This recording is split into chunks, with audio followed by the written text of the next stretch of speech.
comment faire une bonne combinaison de charges sur Robot Structural Analysis dans ce projet. Le bâtiment R plus 10, le bâtiment R plus 15, le bâtiment R plus 7, R plus 12.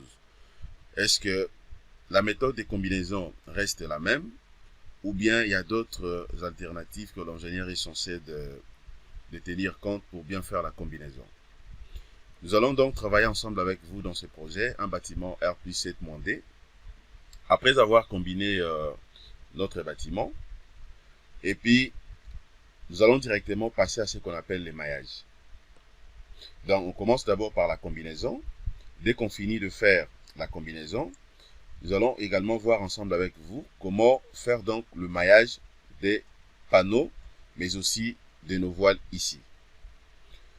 Alors, déjà à l'entrée des jeux, il faut comprendre que dès que vous chargez un bâtiment sur Robot Structural Analysis, l'ingénieur ne peut pas directement lancer les calculs sans avoir fait la combinaison. Puisque si vous lancez les calculs comme ça, sans pourtant faire la combinaison, mais aussi sans pourtant faire le maillage, c'est-à-dire que la descente des charges ne sera pas fonction de toutes les charges que vous avez appliquées ici. La descente des charges sera fonction des charges séparées. C'est-à-dire que vous aurez donc une descente des charges dit tout simplement par rapport au poids propre de l'ouvrage. Vous aurez également un autre descente des charges dit aux charges permanentes dit au revêtement, décloisonnement, toiture terrasse, ainsi de suite. Alors, tandis que dans le dimensionnement, l'ingénieur est censé de calculer les projets ou de dimensionner les projets dans les cas les plus défavorables. Les cas les plus défavorables, c'est quoi? C'est-à-dire que vous êtes obligé au moins de combiner toutes les charges que vous voyez ici, ok, doivent être combinées, afin de faire maintenant une bonne descente des charges qui pourra permettre à l'ingénieur de vérifier les éléments donc le plus sollicités dans ces structures, afin de passer directement au dimensionnement. Alors, regardez ce que nous allons faire ensemble avec vous. Vous allez comprendre comment faire une bonne combinaison dans ce projet, un bâtiment R plus 7-D. Comme ça, vous allez retenir une fois pour toutes. Alors, soyez tout simplement scotchés, soyez connectés sur notre chaîne YouTube Jinkunga Tutoriel. Nous continuons toujours à mettre à votre disposition des contenus de qualité afin d'aider notre communauté. Alors, si vous êtes prêts, je crois qu'on peut déjà donc démarrer sur la leçon liée à la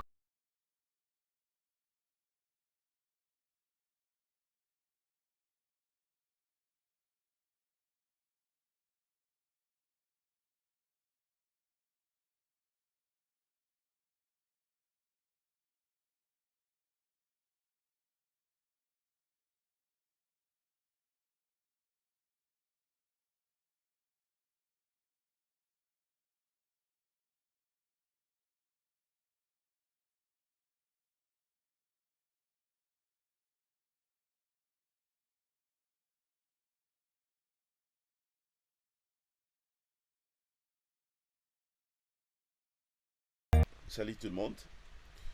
Je l'ai dit déjà au début de mon introduction.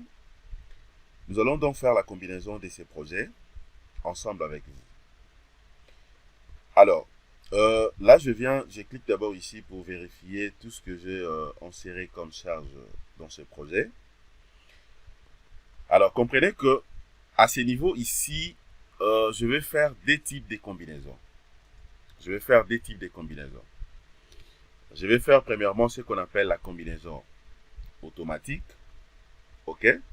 La combinaison automatique. Une fois que je finis avec la combinaison automatique, je vais faire maintenant la combinaison manuelle. Dans la combinaison manuelle, je ferai également des sous-combinaisons. Premièrement, je vais faire la combinaison en ELI, c'est-à-dire état limite ultime. Et puis, je ferai également la combinaison en LS, c'est-à-dire l'état limite de service. Ça dépend. Donc, si par contre que vous avez le projet que vous calculez, c'est un projet qui sera érigé dans un sol ou dans un terrain où il y a des tremblements de terre ou donc un terrain sismique, c'est-à-dire qu'il faut tenir compte aussi d'autres types de combinaisons. Mais aussi, si vous êtes dans un terrain accidentel, il faut faire aussi la combinaison accidentelle. Mais à ce qui nous concerne, vu que ce n'est pas le cas, je ferai que deux types de combinaisons, c'est-à-dire en ELI, tout comme en LS. Alors, avant de faire la combinaison, je vais vérifier d'abord la structure. Je vous avais dit qu'au fur et à mesure que vous progressez, Prenez toujours soin de vérifier la structure pour vous référer là où vous avez commis une erreur, par exemple. Voilà, jusqu'à ce stade, je vois que je n'ai pas d'erreur. Dans méthode de calcul, tout est OK. Nombre d'erreurs 0, nombre d'avertissements 0. C'est pour dire que depuis que j'ai commencé, jusqu'à ce stade, j'ai fait donc le chargement. J'ai appliqué aussi le fait du vent par la méthode de simulation, mais je n'ai aucune erreur. Maintenant, je viens ici. Je vais cliquer sur chargement. Je commence d'abord par la combinaison automatique. Je clique sur la combinaison automatique. En fait, la combinaison automatique ici, c'est une combinaison qui va m'aider premièrement de faire les choix de la pondération de la norme. Vous voyez, est-ce que vous voulez travailler avec quelle norme? La norme Bayes 99, ok? Ou bien par exemple Eurocode, ou ça dépend. Alors déjà, moi, je vais travailler avec la norme Bayes. Je vais faire ma combinaison avec la norme Bayes. Mais si par contre que vous voulez insérer ou changer des normes, c'est juste question de venir cliquer à côté là où j'ai cliqué. Voilà. À partir d'ici, je peux donc modifier tout ce que moi je veux. Par exemple, la nature ici, je peux modifier, ok, le poids propre ainsi que le poids d'éclosion et tout ce qui va avec. Ok, donc pour voir plus, c'est juste question de descendre ici. Vous aurez donc d'autres éléments. Alors, pour moi, ce n'est pas le cas. Et la deuxième des choses est que je peux maintenant déjà faire le choix des types de combinaisons. Alors, si par contre que le bâtiment que je vais dimensionner, c'est un bâtiment qui sera donc réalisé au RG, dans un sol accidentel aussi, un terrain accidentel, je peux cocher par exemple la combinaison automatique complète. La combinaison automatique complète, c'est-à-dire quoi? Ça va me donner aussi la possibilité, en fait, de générer automatiquement la combinaison accidentelle, dans les ACC ici. Donc, j'aurai donc le ELI, le LS et les ACC. Ok? Donc, les combinaisons maintenant seront tout simplement groupées. Tout comme je peux également prendre la combinaison automatique simplifiée. Vous allez voir qu'ici, il y a également la présence des ACC. Ou également, je peux travailler avec la combinaison des générations. C'est presque à peu près la même chose. Mais sauf qu'ici, maintenant, vous aurez donc toutes les combinaisons sont définies comme les cas d'une manière un peu séparée, combinaison par combinaison, dans la combinaison donc manuelle. Donc, ça peut tout simplement générer aussi au même moment donc des calculs non linéaires. Alors, à ce qui me concerne, et d'autant plus que le terrain donc, est normal, je vais prendre tout simplement OK. Et puis, je clique sur OK. Je viens là, je vais rentrer sur chargement. Je prends maintenant la combinaison manuelle. La combinaison manuelle, la première combinaison, je le fais en ELI. Alors, déjà, à ce niveau ici, rien qu'en ELI, je peux faire plusieurs types de combinaisons. Si par exemple que je vais différencier, je vais faire des types de combinaisons, c'est-à-dire avec effet du vent et sans effet du vent, pour que lorsque je vais faire la descente de charge, une fois que je lance les calculs, que je vérifie, que je compare en fait donc le valeur que j'aurai avec la combinaison ELI sans effet du vent et ELI avec effet du vent. Donc, c'est-à-dire que là, je serai obligé de faire des types de combinaisons en ELI. Des types de combinaisons en ELI. Mais à ce qui me concerne ici, je me dis que je vais faire donc une seule combinaison, d'autant plus que je vais combiner en fait toutes les charges. Donc je fais qu'une seule combinaison en ELI, et puis je ferai également une seule combinaison en LS. Donc là, il faut venir ici à côté pour voir d'autres types de combinaisons. Il y en a là, donc vous avez le ELI, le LS et ACC. Moi, je prends ELI. Je viens également ici, je vais tout simplement écrire la combinaison. J'écris la combinaison ELI. Vous voyez? Donc j'écris ELI.